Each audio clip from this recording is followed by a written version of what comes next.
네, 4월 7일 재보선을 향한 레이스가 시작됐습니다. 사사건건은 이번 재보선에서 유권자가 가장 많은 서울시장 선거에 뛰어든 예비 후보들이 어떤 정책과 비전을 갖고 있는지 묻는 시간을 갖도록 합니다. 사사건건에선 KBS 선거 보도 준칙에 따라서 최근 여론조사에서 일정 기준 이상의 지지를 얻은 분들을 초대할 예정입니다. 오늘은 첫 순서입니다.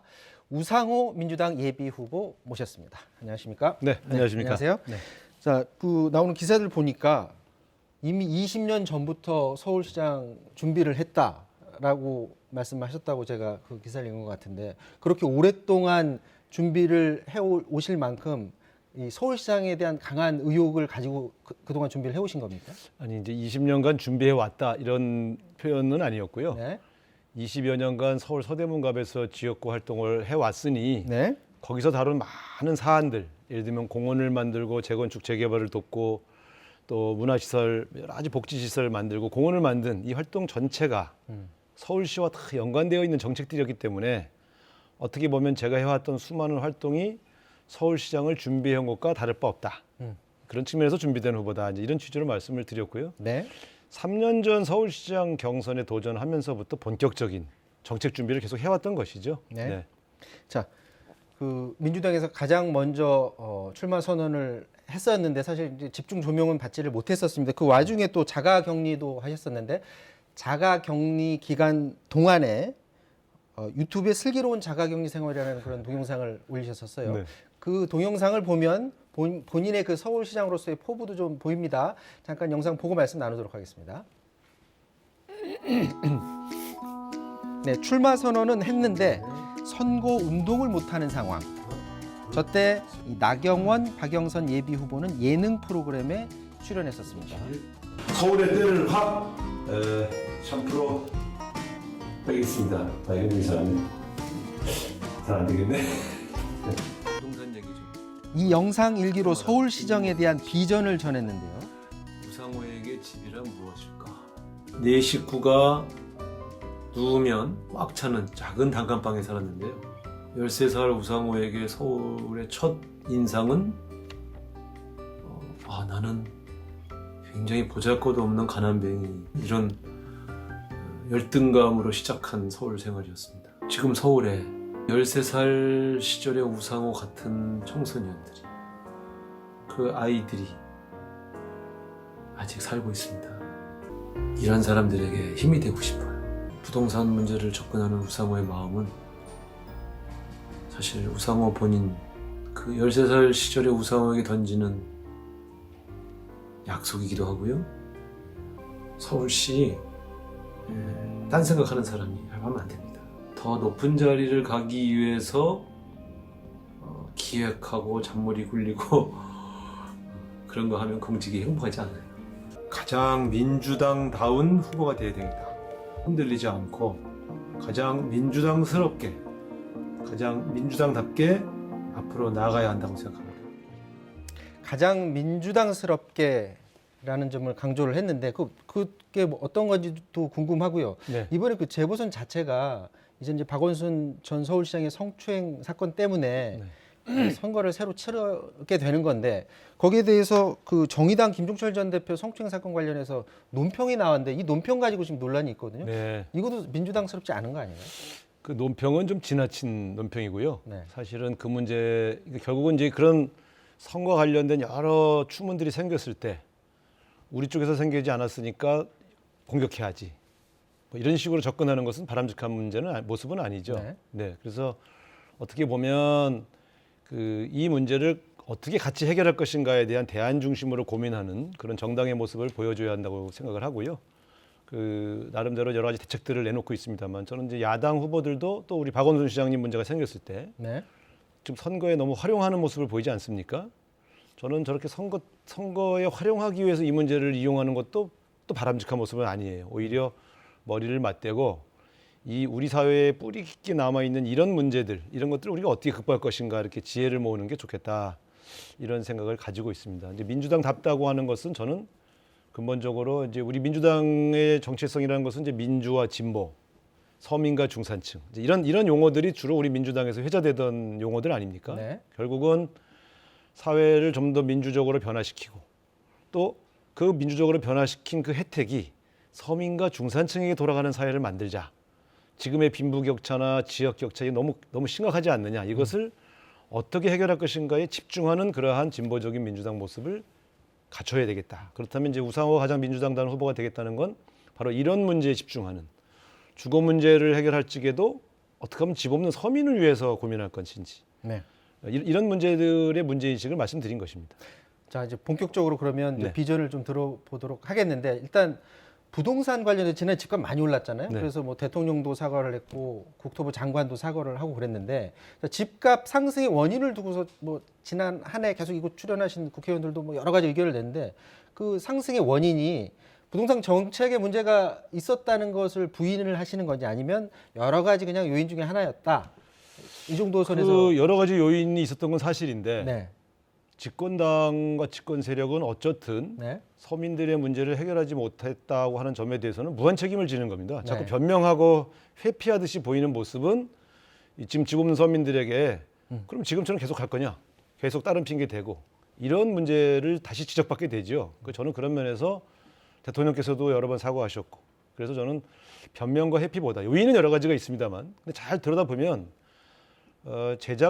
작년이 아닌 재작년까지, 또 심지어 작년 초반까지도 언론에 나온 수없이 많은 기사는 강남 부동산 가격이 안정되었다, 가격이 0.0 몇 %로 인상폭도 적다, 이런 기사들이 여러 번 나왔던 적도 있어요. 그러니까 사실은 이게 이 4년 내내 계속 상승했던 것은 아니기 때문에 여러 요인들이 있습니다만, 어쨌든 저는 서울시장 후보는 지금의 가장 구조적인 문제는, 저는 너무 이 주택의 문제를 시장 원리에만 맡긴 것도 문제다. 공공주택의 공급이 필요하다, 이렇게 생각하고 있습니다. 맺힌 김에 바로 네. 이제 네.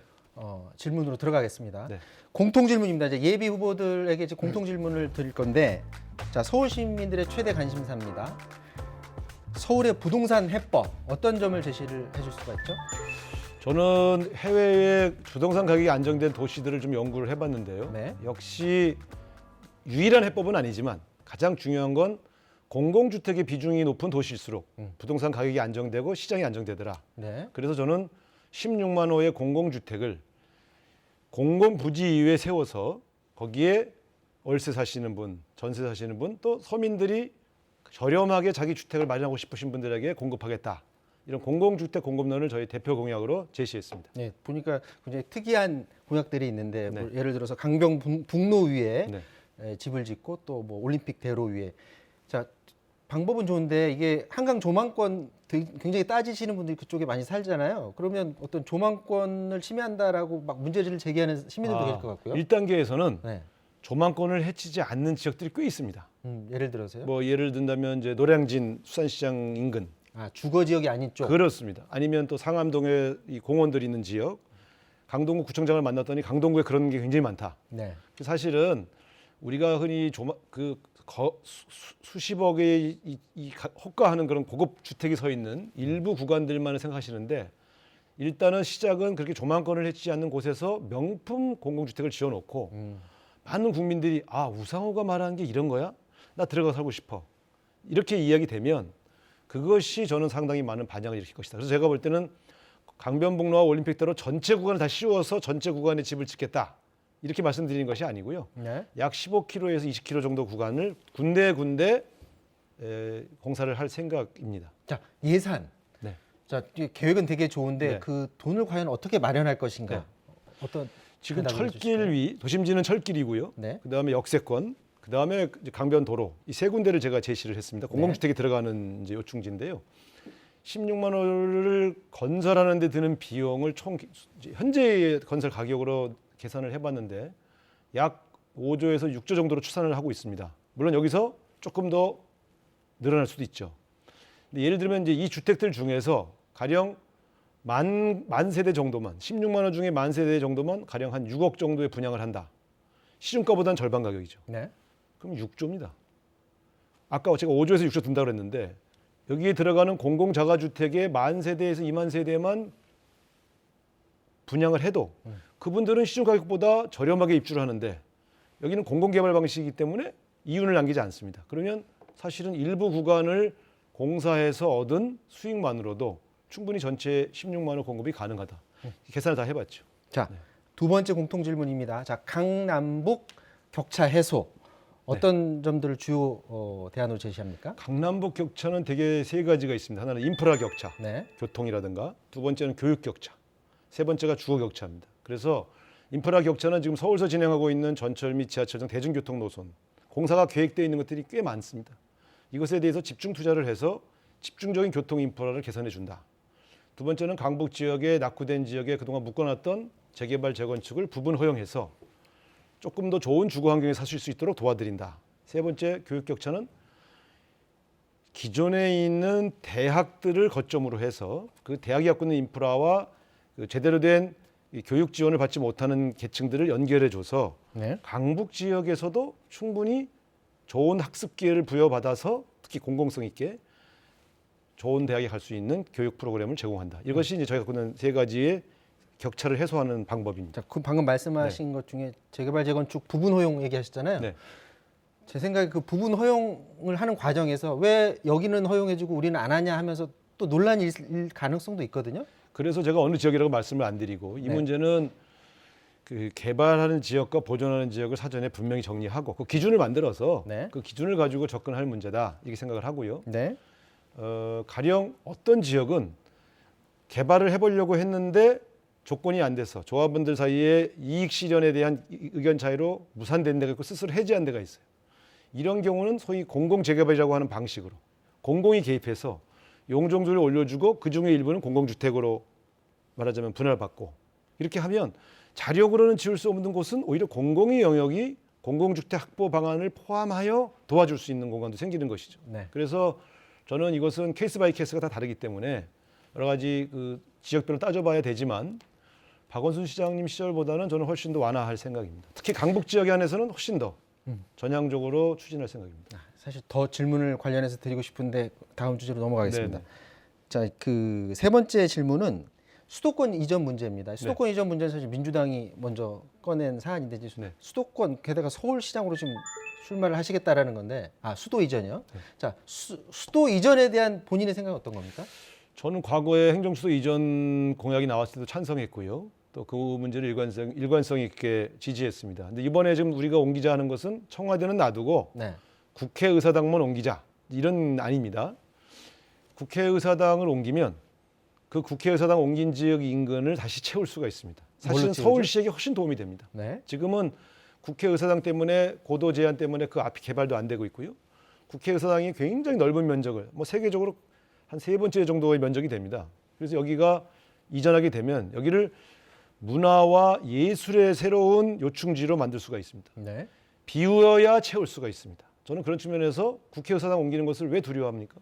사실 국회의사당 있다고 서울이 발전합니까? 그런 측면에서 본다면 오히려 세종시와 국회로 이원화되어 있는 것을 세종시로 옮김으로써 훨씬 그 비효율을 줄이고 길거리에서 공무원들이 버리는 시간을 아끼고 국회와 국회 주변은 오히려 특성 있는 개발을 통해서 오히려 서울의 발전을 만들 수 있다.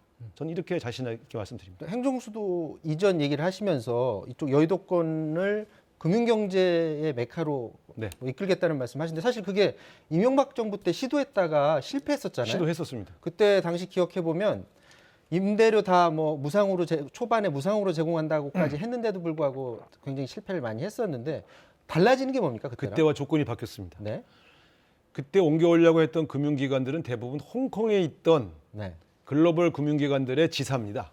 근데 여기가 지금 보면은 다루고 있는 그 돈이 범위가 거의 1,000조 이상 되고요. 네. 거기에 고용된 외국계 금융기관 회사에 고용된 사람만 10만 명입니다. 이 회사들이 지금 홍콩 사태 때문에 이전을 준비하고 있습니다. 그래서 싱가포르냐 서울이냐. 그때는 움직일 그때는 동력이 이전할 없었는데 이유가 없었습니다. 지금은 움직일 동력이 지금은 지금은 생겼다. 중국이 홍콩과의 여러 가지 관계에 있어서 네, 소요 사태라든가 불안정성이 커짐으로써 향후 10년 이내에 이전한다는 계획들을 가지고 있습니다. 그중에 대표적으로 먼저 옮겨온 데가 있습니다. 뉴욕 타임스 지사가 서울로 왔습니다. 그때 그 월스트리트 저널 지사도 왔습니다. 그 전에는 오라도 안 오던 언론사들이죠. 그런 측면에서 본다면 홍콩에 있는 분들, 제가 이제 제 선후배들이 홍콩의 금융기관에 종사하고 있어서 물어봤더니 계획들이 되게 앞으로 5년에서 10년 이내에 이전을 대부분 준비하고 있다. 근데 싱가포르냐 서울이냐를 고민하고 있다. 그래서 제가 그랬어요. 제가 시장이 되면 싱가포르보다 좋은 조건의 인센티브를 제시할 테니 서울로 오십시오. 그러면 우리에게는 10만이라고 하는 새로운 금융 일자리가 생기는 것이죠. 이것은 서울과 대한민국 발전에 어마어마한 모멘텀이 될 것입니다. 자, 마지막 공통 질문입니다. 서울시장 뭐 1년짜리가 아니라 사실은 더 길게 내다보시고 지금 준비하시는 걸 텐데 서울 시민들에게 10년 뒤에 서울의 비전을 좀 제시를 해주신다면요? 일단 강남북 격차가 많이 줄어들어서 네. 균형 잡힌 서울을 보시게 될 겁니다. 두 번째, 서민 주거 취약계층들이 제가 건설한 공공주택에 16만 원 이상이 들어와서 아름다운 강의 조망권을 보면서 커피 한 잔 마시고 철길에서 자가용 없어도 지하철로 출퇴근하는 보다 풍요로운 삶을 만족하게 되실 거고요. 네. 새로운 청년들의 일자리가 금융과 문화, 관광, 레저에서 펼쳐지면서 서울은 활력 있고 재미있는 활기찬 도시로 변모시킬 것입니다. 자, 이거 짧게 좀 대답 부탁드리겠습니다.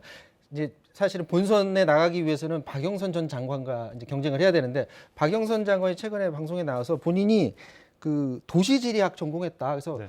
서울 도시는 내가 적임자다라는 그런 주로 좀 말을 하셨거든요. 네. 차별점이 우상호 의원에게 있다면요? 저는 일관되게 말씀드리지만 민주당을 대표하는 민주 진보의 정체성을 가지고 친서민 정책을 서민과 소통하면서 만들 수 있는 적임자다. 그런 면에서 저는 이번에 서울시장은 진보적이면서 서민 친화적인 사람이 되어야 되고 그 적임자는 우상호다. 이렇게 말씀드립니다. 자, 마지막으로 못하신 말씀 있으면 30초 정도 될 테니까 짧게 좀 부탁드리겠습니다. 네, 코로나19 위기 극복이 사실은 제일 중요한 최우선 사안입니다. 서울시장이 돼서 마스크 벗을 수 있는 서울을 만들기 위해서 최우선으로 노력하고 서울의 상도 바꾸고 여러분의 삶을 변화시키도록 노력하겠습니다. 자, 여기까지 하도록 하겠습니다. 지금까지 서울시장 선거 민주당 예비 후보로 나선 우상호 의원과 말씀 나눴습니다. 말씀 고맙습니다. 감사합니다.